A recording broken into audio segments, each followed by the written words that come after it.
ప్రియమైన దేవుని బిడ్లారా, ఈ మండల కాలంలో 14వ దినం ఆదివారాలు మినహాయించి ధ్యానించడానికి ఏర్పాటు చేయబడిన అంశము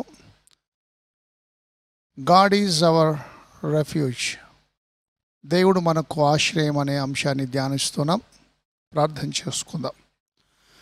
మా మంచి కాపరి, మా ప్రియ పరలోకపు తండ్రి, నీ పరిశుద్ధమైన పాదములకు వందనములు, స్తోత్రములు చెల్లిస్తున్నాం. నీవు మాకు ఆశ్రయ దుర్గమైనటువంటి దేవుడు. ఈ దిన వాక్యము వినుచున్న బిడ్డలందరినీ నీ ఆత్మచేత నింపి వారి జీవితాల్లో వాక్య ధ్యానం ద్వారా నీవు ఆశ్రయంగా ఉండుమని, ధ్యానమంతటిని నీవే నడిపించి మహిమ పొందుమని మా ప్రభు అయిన యేసుక్రీస్తు యొక్క శ్రేష్టమైన నామమున ప్రార్థించి వేడుకొనుచున్నాము తండ్రి, ఆమెన్. ప్రియమైన దేవుని బిడ్లారా, దేవుడు మనకు ఆశ్రయం అనే అంశము ఉదయకాలమందు మన మండల కాలంలో 14వ దినం మనం ధ్యానిస్తున్నాం. దేవుడు మనకు ఆశ్రయము. దీనికి సంబంధించిన లేఖన భాగము కీర్తన గ్రంథం 46వ కీర్తన 1వ వచనం నేను చదువుతాను. దేవుడు మనకు ఆశ్రయమును దుర్గమునై ఉన్నాడు.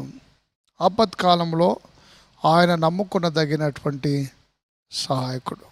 దేవుని ప్రియమైన బిడ్డలారా, God is our refuge and strength and ever present help in trouble. ఆపత్కాలంలో నమ్ముకొనదగినటువంటి సహాయకుడు అనే అంశము మనం ధ్యానం చేస్తున్నాం. దేవుడు మనకు ఆశ్రయము. ఈ లోకంలో ఎవరి మీద మనము ఆశ్రయము, ఎవరి యొద్ద ఆశ్రయం పొందుకుంటాం? మన కష్టాల్లో, బాధల్లో, ప్రాముఖ్యంగా ఆపత్కాలములో నమ్ముకొనదగిన సహాయకుడు అని వాక్యము సెలవిస్తాం. ఆపత్కాలం వచ్చినప్పుడు ఎక్కడ మనకు ఆశ్రయము దొరుకుతుంది, ఎవరు మనల్ని మనకు ఆశ్రయము కలిగిస్తారనేది పెద్ద సమస్య. బంధువులైనా, స్నేహితులైనా మనం బాగున్నన్నాళ్ళు మనతో ఉంటారు.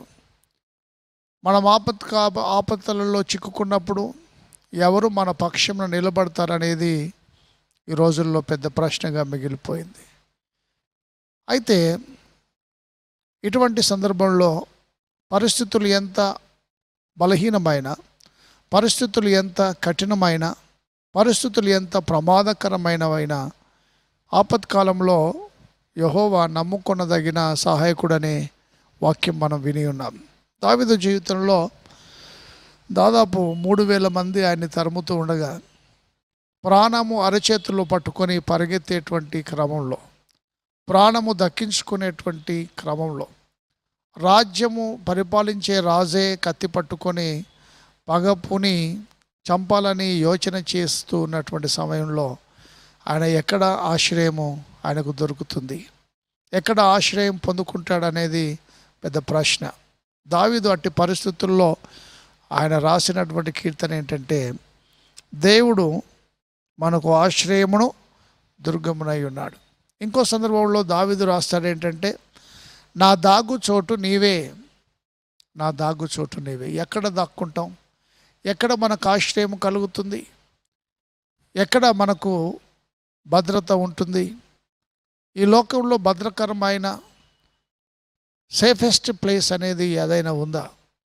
ఇక్కడ నిశ్చింతగా ఉండగలుగుతాము, ఈ ప్రజలతో ఏదైనా నిశ్చింతగా మాట్లాడగలుగుతాం, ఈ ప్రజలతో నిశ్చింతగా నిద్రపోతామని ఎవరితోనైనా ఎక్కడైనా ఉండగలమా? ఎవరిని నమ్మలేము. ఇటు పరిస్థితుల్లో దేవుడు మనకు ఆశ్రయం అనే అంశము మనల్ని ఎంతో బలపరుస్తుంది అని నేను మీకు జ్ఞాపకం చేస్తున్నాను. మన దాగుచోటు నీవే, దాగుచోటు నీవే. కావున భూమి మార్పు నొందినను, నడి సముద్రములలో పర్వతములు మునిగినను, వాటి జలములు ఘోషించుచు నొరుగు కట్టినను, ఆ పొంగునకు పర్వతములు కదిలినను మనము భయపడు. ఎందుకంటే ఇశ్రాయేలు యాకోబు దేవుడు మనకు తోడై ఉన్నాడు. సైన్యములకు అధిపతి యెహోవా మనకు తోడై ఉన్నాడు. మన పితరుల దేవుడు యాకోబు దేవుడు మనకు తోడై ఉన్నాడు. సైన్యములకు అధిపతి దేవుడు మనకు తోడై ఉన్నాడని నేను జ్ఞాపకం చేస్తున్నాను. దేవుని ప్రియమైన బిడ్డలారా, మనం నిరాశ్రయులమై బాధపడాల్సినటువంటి పరిస్థితులు లేవు. ఎందుకంటే యెషయా గ్రంథం 40వ అధ్యాయం 29వ వచనంలో దేవుడు యెషయా ప్రవక్త ద్వారా మాట్లాడుతున్నాడు. సొమ్మసిల్లిన వారికి బలమిచ్చువాడు ఆయనే, శక్తిహీనులకు బలాభివృద్ధి కలిగజేయువాడు ఆయనే. సొమ్మసిల్లు వారికి బలమిచ్చువాడు, శక్తిహీనులకు బలాభివృద్ధి కలిగజేయువాడు. నీకు శక్తి లేదా? ఈ పరిస్థితులు నీవు తట్టుకోలేకపోతున్నావా? ఈ పరిస్థితులు నీవు జయించలేకపోతున్నావా? ఈ పరిస్థితుల్ని నీవు దాటలేకపోతున్నావా? నీ శక్తి అయిపోయిందా? సొమ్మసిల్లి ఉన్నావా? ఈ పరిస్థితుల ప్రభావం నీ మీద పడి నీవు సొమ్మసిల్లేలాగా చేసిందా? ఈ సొమ్మసిల్లే పరిస్థితుల్లో దేవుడు మనతో మాట్లాడుతున్న ప్రాముఖ్యమైన విషయం ఏంటంటే, సొమ్మసిల్లిన వారికి బలమిచ్చువాడు ఆయనే, శక్తిహీనులకు బలాభివృద్ధి కలిగజేయువాడు ఆయనే. మన సొమ్మసిల్లినామా? దేవుడు మనకు బలాన్ని, శక్తిని అనుగ్రహిస్తాడు. ఇమ్మానుయేలు దేవుడు అనగా పక్షిరాజు తన రెక్కలు విప్పినప్పటి వలె దాని రెక్కల వ్యాపకం ఈ దేశ వైశాల్యం ఉంటుందని వాక్యం సెలవిస్తూ ఉంది. యెషయా గ్రంథం 8వ అధ్యాయంలో పక్షిరాజు తన రెక్కలు విప్పినప్పటి వలె దాని రెక్కల వ్యాపకం ఈ దేశమందంతటా వ్యాప్తి చెందుతాయి, ప్రపంచమంతా వ్యాప్తి చెందుతాయి దేవుని రెక్కలు. ఈ విశ్వమంతా ఆయన రెక్కలు చాటు మనకు ఆశ్రయము దొరుకుతుంది. అందుకే దావీదు అంటున్నాడు, నా దాగు చోటు నీవే నాయనా, నీవే. నీ రెక్కల చాటున ఆశ్రయం మేము పొందుకుంటాం. ఆశ్రయదుర్గమైనటువంటి దేవుడు నీవే అని దావీదు చెప్పిన మాట నేను మీకు జ్ఞాపకం చేస్తున్నాను. దేవుని ప్రియమైన బిడ్లారా, నిర్గమకాండము 15వ అధ్యాయము 2వ వచనం చదువుతా. యెహోవాయే నా బలము, నా గానము, ఆయన నాకు రక్షణయు ఆయన నా దేవుడు, ఆయనను వర్ణించెదను. ఆయన నా పితరుల దేవుడు, ఆయన మహిమ నృతించెదను.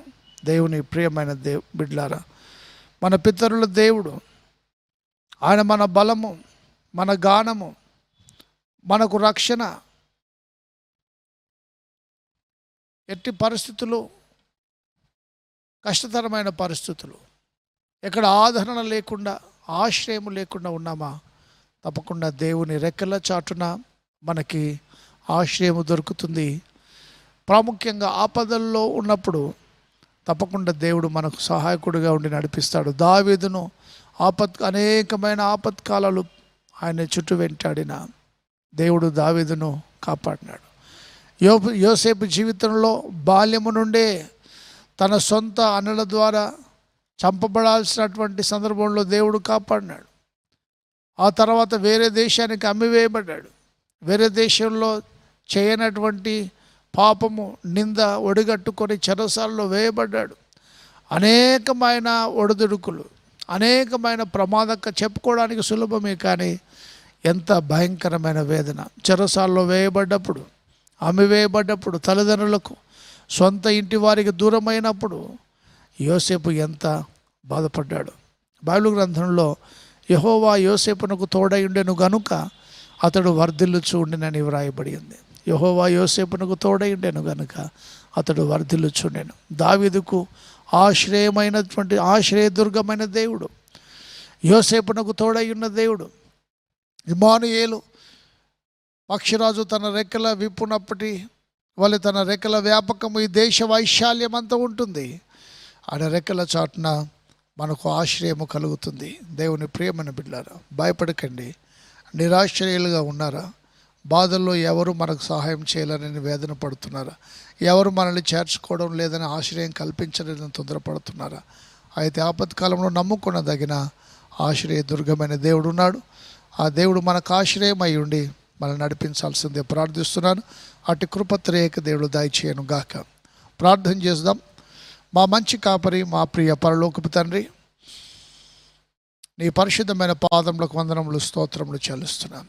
మా ఆశ్రయ దుర్గమైన దేవ, నీ పరలోక దీవెనలు మా మీద కుమ్మరించమని, ఆపత్కాలంలో మేము నిరాశ్రయులుగా ఉండేటువంటి పరిస్థితుల్లో మీరే మా ఆశ్రయముగా ఉండి మీ రెక్కల కింద మమ్మల్ని దాచి భద్రపరిచి నడిపించమని యేసు ప్రభు యొక్క శ్రేష్టమైన నామమున ప్రార్థించి వేడుచున్నాము తండ్రి. ఆమెన్.